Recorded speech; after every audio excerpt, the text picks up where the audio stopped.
오늘 본회의에서 국민 주거 안정을 꾀할 부동산 법안을 처리할 예정입니다.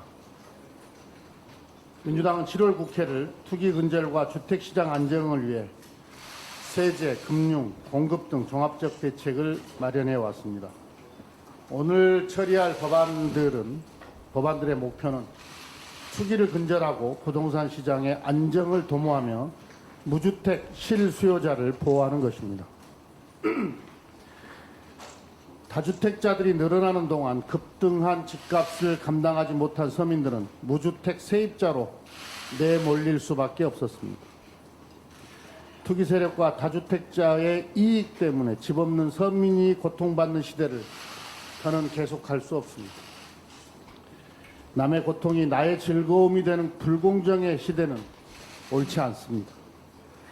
다주택자, 투기성 주택 보유자, 법인에 대한 세금을 강화해서 부동산 시장의 과열을 진화하고 서민주택 공급에 환원토록 하겠습니다. 민주당은 국민 누구나 내 집 한 채를 장만할 수 있는 1가구 1주택 시대를 만들겠습니다. 주택은 투기의 대상이 아니라 주거의 공간이며 삶의 보금자리인 공공재입니다. 서울에서 아파트 한 채를 사려면 한 가구가 한 푼도 안 쓰고 꼬박 12년 이상을 모아야만 합니다. 공급 생활자의 월급으로는 집값이 오르는 속도를 따라잡지 못합니다. 민주당은 무주택 서민이 쉽게 내 집을 마련할 수 있도록 공공주택 공급을 획기적으로 강화하겠습니다. 서민의 내 집 마련 기회를 보장하고 주택시장을 안정시키기 위해 가능한 모든 정책 수단을 동원하겠습니다. 민주당은 주택시장이 안정될 때까지 투기 근절, 투기 이익 환수, 무주택 실수요자 보호라는 부동산 안정화 3원칙을 흔들림 없이 강력히 추진해 가겠습니다. 부동산 시장 교란 행위에는 단호히 대처하겠습니다.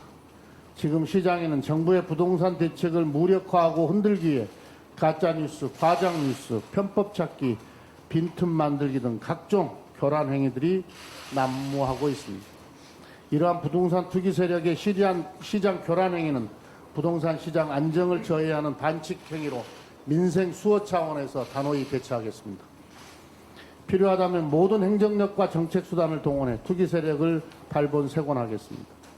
이후에도 주택시장을 교란하는 움직임이 계속된다면 언제든 강력하고 추가적인 입법에 나서겠다는 점을 분명히 강조합니다.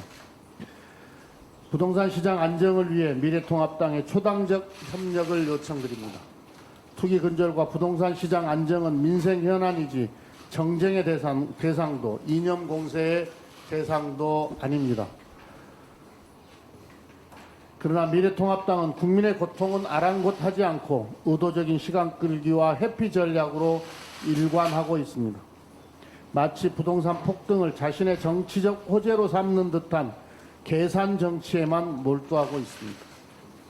계산 정치를 앞세운 미래통합당의 당리당략적 시간 끌기와 발목 잡기에 더 이상 부동산 입법을 지체할 수 없습니다. 지난해 12, 16 대책의 후속 입법이 처리되지 않은 것이 지금의 부동산 과열로 이어진 시행착오를 또다시 되풀이해서는 안 됩니다. 코로나19로 실물 경제가 IMF 이후 처음 역성장하고 있는데도 부동산 시장만 폭등하는 비정상적 경제 상황이 연출되고 있습니다. 부동산 폭등 뒤에는 언제나 경제 위기가 엄습했던 과거 역사를 상기해야 합니다. 현재 부동산 과열을 방치하면 경제 위기로 전이될 가능성이 있기 때문에 부동산 시장 과열을 조기에 진압하고 안정화시킬 특단의 대책을 마련해야 합니다. 오늘 부동산 입법이 조속히 통과되어야 하는 이유입니다. 투기를 근절하고 부동산 시장을 안정화시키는데 민주당은 최선을 다하겠습니다. 미래통합당도 초당적 협력을 해주시기를 다시 한번 요청드립니다. 생산, 소비, 투자에서 트리플 증가를 나타낸 6월 산업 동향에 이어 7월에도 한국 경제의 청신호를 알리는 지표들이 속속 발표되고 있습니다. 7월 수출입 동향에 따르면 코로나19 사태 이후 처음으로 수출 감소율이 한 자릿수로 개선되었습니다. 수출액, 일평균 수출, 무역수지 등 주요 지표도 호전되고 있습니다. 중국, 미국, EU 주요 수출 시장으로의 수출이 회복되고 있는 것도 반갑습니다. 전 세계에서 코로나19 재확산 조짐이 보여 낙관할 수는 없지만 경제 반등이 가능하다는 자신감은 가질 수 있게 되었습니다. 이제 정부, 기업, 노동자 등 모든 경제 주체가 힘을 모아 경기 반등의 모멘텀을 살려야 합니다.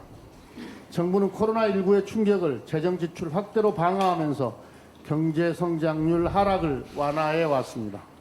K-방역을 기반으로 정상적 경제 활동을 가속화하고 긴급 재난지원금 등 신속하고 과감한 재정 투입으로 소비와 투자도 기지개를 켜고 있습니다. 그러나 결코 안심할 수만은 없습니다. 코로나 재확산 우려에 소상공인과 전통시장 또는 골목시장 체감 경기가 위축되고 있습니다. 경제 회복의 불씨를 살리기 위한 내수 진작 대책을 서둘러야 합니다. 정부는 지난 3차 추경에 포함된 1,700억 원 규모의 8대 소비 쿠폰 발행을 더욱 서둘러 줄 것을 요청합니다. 코로나19로 피해가 큰 숙박, 관광, 외식 분야에 대한 소비를 활성화하려면 발행 시기가 중요합니다. 8월 17일을 임시 공휴일로 지정한 것에 맞춰서 소비 촉진 대책이 신속히 병행되어야 합니다. 지역경제 활성화를 위한 추경 예산 3조 2천억 원도 신속하게 집행해 주기 바랍니다. 지역사랑 상품권이 곳곳에서 완판되는 등 지역경제에 활력을 불어넣고 있습니다. 민주당은 내년도 본예산에 지역사랑 상품권 발행을 대폭 확대하는 것도 적극 검토하겠습니다. 민주당과 정부는 내수 소비 진작에 진력해 3, 4분기 경제 반등을 이뤄내겠습니다. 감사합니다. 네, 다음으로